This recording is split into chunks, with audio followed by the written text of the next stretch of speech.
তারেক রহমান এভারকেয়ার হাসপাতালের মধ্যে প্রবেশ করেছেন। এভারকেয়ার হাসপাতালের মধ্যে তারেক রহমান হাঁটছেন, যাচ্ছেন হাসপাতালের ভেতরে তার মা বেগম খালেদা জিয়াকে দেখতে। তারেক রহমান যাচ্ছেন, আমরা দেখতে পাচ্ছি এই মুহূর্তে তার সঙ্গে রয়েছেন বিএনপির সিনিয়র নেতারা। এবং যাওয়ার আগে তিনি আরেকবার একটু এলেন একদম উচ্ছ্বসিত জনগণের পাশে, জনগণের বাঁধ ভাঙা উচ্ছ্বাসের পাশে। এবং দেখলাম আমরা জনগণের সঙ্গে একটু হাত মেলানোর চেষ্টা করলেন, হাত নেড়ে জানানোর চেষ্টা করলেন। আবার তিনি এগিয়ে যাচ্ছেন তার মাকে দেখতে, হাসপাতালের দিকে যাচ্ছেন, ভেতরে ঢোকার চেষ্টা করছেন। এই মুহূর্তে তিনি এভারকেয়ার হাসপাতালে আছেন।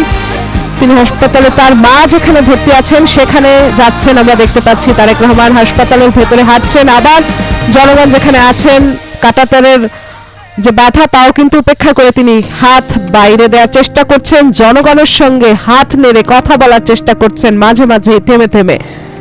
এত জনগণ, লাখ লাখ জনগণ, তাদেরকে উপেক্ষা করতে পারছেন না তারেক রহমান।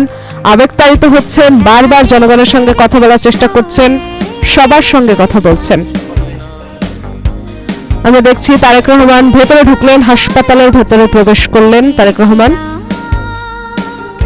আমরা সেই চিত্রটি দেখলাম, তারেক রহমান হাসপাতালের ভিতরে এভারকেয়ার হাসপাতালে প্রবেশ করলেন। এরপর তিনি তার মায়ের কাছে যাচ্ছেন তিনি হেঁটে হেঁটে মায়ের কাছে।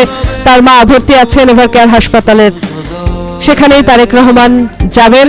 আমরা দেখছি তারেক রহমান প্রবেশের পর এভারকেয়ার হাসপাতালের যে গেটটি, সেই গেটটি বন্ধ করে দেওয়া হয়েছে। তারেক রহমান প্রবেশ করে গেছেন এভারকেয়ার হাসপাতালের ভেতরে। এরপর মা ছেলের সেই সাক্ষাৎ, দীর্ঘ